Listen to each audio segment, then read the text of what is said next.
Jemaat yang dikasih dalam Tuhan, kembali dalam seri Everyday Teologi, teologi setiap hari. Hari ini saya mau ajak kita merenungkan pelajaran dari kunci. Bayangkan saudara-saudara, kita bangun pagi-pagi, mau berangkat kerja atau ke sebuah tempat atau ke pasar, kita sendiri di rumah, tapi kunci motor atau kunci mobil atau kunci rumah hilang. Entah kemana. Kita udah buru-buru, malah sibuk bongkar tas, balik ke kamar, cek meja, cek kantong celana. Bahkan kita sampai curiga, ini kayaknya ada yang ngumpetin ini deh. Rasanya pasti nggak enak banget ya, karena udah mau pergi nih. Kalau misalnya ke pasar, waduh ntar habis sayurnya ini.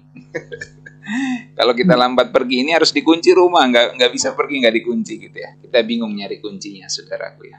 Nah, sama seperti itu dalam hidup kita sering mengalami kehilangan kunci dalam bentuk masalah finansial, masalah keluarga yang retak, pekerjaan yang stuck, ya kesehatan yang menurun, atau bahkan kehilangan damai sejahtera.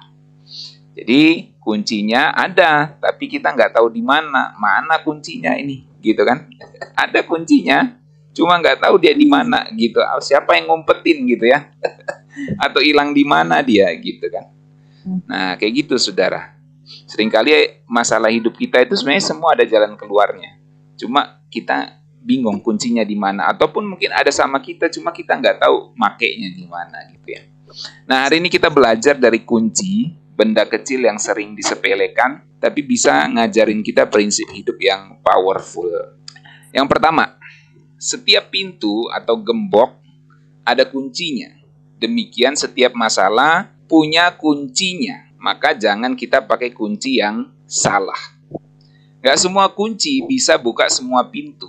Sama juga nggak semua masalah bisa diselesaikan dengan cara yang sama.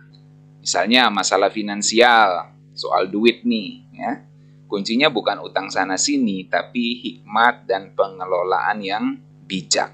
Amsal 22 ayat 7. Jadi Tuhan sudah kasih kuncinya nih. Maka perlu hikmat mengelola harta dan kekayaan yang Tuhan kasih. Kemudian masalah rumah tangga dan relasi, kuncinya bukan pertahankan ego masing-masing. Kalau pertahankan ego masing-masing nggak kelar-kelar tuh. Harus ada yang down, yang turun, yang adem, penuh kasih dan pengampunan. Kolose 3 ayat 13-14. Kenakanlah kasih sebagai pengikat yang mempersatukan dan menyempurnakan. Kemudian masalah kesehatan, kuncinya olahraga, jaga pola makan, tidur yang cukup, hati yang gembira, dan berserah pada Tuhan atas segala situasi kesehatan yang kita alami saat ini. Itu kuncinya, saudaraku. Ya, memang ada penyakit-penyakit yang mungkin kita tidak bisa hindari lagi. Maka kuncinya tetap adalah jaga kesehatan, pola olahraga, pola makan, tidur cukup, hati yang gembira, penuh syukur, dan berserah kepada Tuhan. Apapun yang Tuhan izinkan terjadi, yang penting saya sudah terapkan kunci-kunci ini. Ya.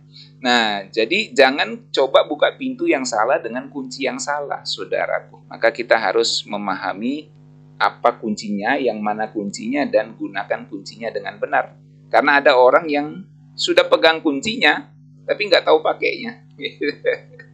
Jadi mesti kunci yang benar, menggunakannya juga dengan benar. Oke, itu yang pertama, yaitu setiap pintu gembok ada kuncinya, demikian setiap masalah punya kuncinya. Ya, jangan pakai kunci yang salah. Yang kedua, kunci harus dipakai, bukan cuma disimpan. Gitu. Jangan kita bangga cuma punya kunci, tapi nggak dipakai gitu ya, nggak dipakai, cuma disimpan aja. Nah, punya kunci nggak dipakai itu sama seperti tetap terkunci. Gitu kan. Kalau kita punya kunci terus kita nggak pakai, ya namanya tetap terkunci. Itu sama seperti kita punya iman tapi nggak dipraktekkan, saudaraku. Tahu doa itu kunci tapi nggak pernah doa serius. Gitu kan. Tahu doa itu adalah nafas orang percaya tapi nggak pernah doa serius gitu. Akhirnya nggak bernapas tuh rohaninya. Tahu memberi itu membuka berkat, bahkan Alkitab bilang berbahagia yang memberi daripada menerima, tapi takut kekurangan. Jadi kita tahu memberi itu kunci kebahagiaan, kunci berkat Tuhan. Apa yang kau tabur kau tuai, dan itu jelas konteksnya soal memberi. Tapi kita takut kekurangan. Nah, jadi kita punya kuncinya, tapi kita nggak pakai kuncinya, maka tetaplah terkunci. Kita punya iman, tapi nggak dipraktekkan. Selanjutnya kita tahu firman Tuhan itu jawaban, tetapi kita lebih percaya pada solusi dunia. Makanya Yakobus 1 ayat 22 mengingatkan, jadilah pelaku firman dan bukan hanya pendengarnya saja. Sebenarnya segala berkat, segala anugerah, segala kemampuan, segala anugerah Tuhan sudah berikan kepada kita. In other word, kuncinya sudah ada di tangan kita. Tapi pertanyaannya, apakah kita sudah memakainya dengan benar? Nah, itu yang kedua. Yang ketiga, kunci itu kecil, tetapi bisa membuka pintu yang besar. Nggak ada kunci yang lebih besar dari pintunya, bukan, saudaraku ya? Nggak ada kunci yang lebih besar dari pintunya, saudaraku. Kunci itu selalu lebih kecil dari pintunya. Maka kunci kecil itu bisa membuka pintu yang besar. Nah, saudaraku, kadang dalam hidup ini kita merasa nggak cukup kuat. Kita merasa kecil. Aduh, saya ini orang kecil, orang susah, gitu ya. Nggak punya banyak duit, nggak punya banyak uang, nggak cukup pintar, nggak cukup kuat, nggak mampulah saya ini. Tapi kita perlu ingat, kunci yang kecil itu bisa membuka pintu yang besar. Seringkali penyelesaian masalah dalam hidup ini nggak harus mesti tindakan-tindakan yang besar, yang wah. Tapi seringkali penyelesaian masalah itu dimulai dari tindakan-tindakan kecil yang kita lakukan. Saya kasih contoh misalnya, sedikit iman ditambah ketekunan bisa membuka pintu mujizat Tuhan untuk terbuka dalam kehidupan kita. Sedikit pengorbanan ditambah dengan hati yang taat, maka membuka pintu pelayanan yang berdampak. Perlu ada pengorbanan, perlu ada hati yang taat untuk sebuah pelayanan kita menjadi berdampak. Sedikit kebaikan plus kasih menjadi pintu pemulihan di dalam sebuah hubungan yang retak. Kalau semua mempertahankan egonya masing-masing, tidak memberikan sedikit kebaikan, sedikit kasih, maka tidak ada pintu pemulihan di dalam hubungan, atau pintu pemulihan itu tetap terkunci rapat karena kuncinya tidak digunakan. Jadi kuncinya itu kecil saja, nggak harus besar-besar gitu, saudara ya. Kalau ada permasalahan dengan orang, maka sebenarnya kita mulai dengan tindakan kecil saja, dengan kata maaf misalnya, dengan kata terima kasih misalnya. Itu sedikit kunci yang kecil tapi bisa membuka pintu pemulihan di dalam hubungan. Nah, saudaraku, jangan remehkan kunci kecil yang ada di tangan kita. Tuhan bisa memakainya untuk membuka sesuatu yang besar. Itu sebabnya Tuhan Yesus pernah mengatakan iman sebesar biji sesawi saja dapat membuat kita berkata kepada gunung itu, pindahlah, maka dia akan pindah. Kenapa Tuhan Yesus ngomong iman sebesar biji sesawi saja?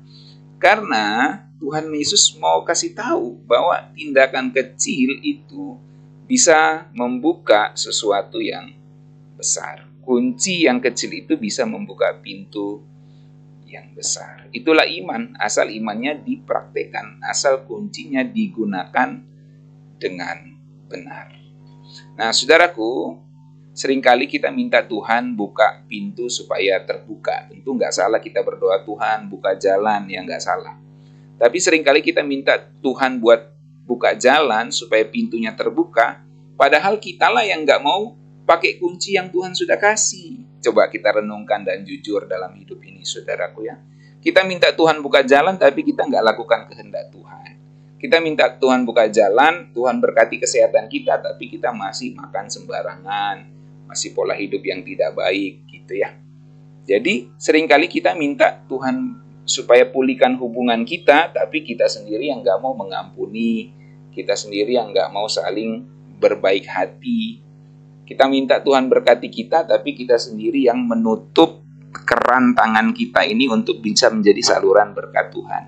Gitu. Jadi seringkali kita minta Tuhan buat supaya pintu itu terbuka, padahal kita lah yang nggak mau pakai kunci yang Tuhan sudah kasih, saudaraku.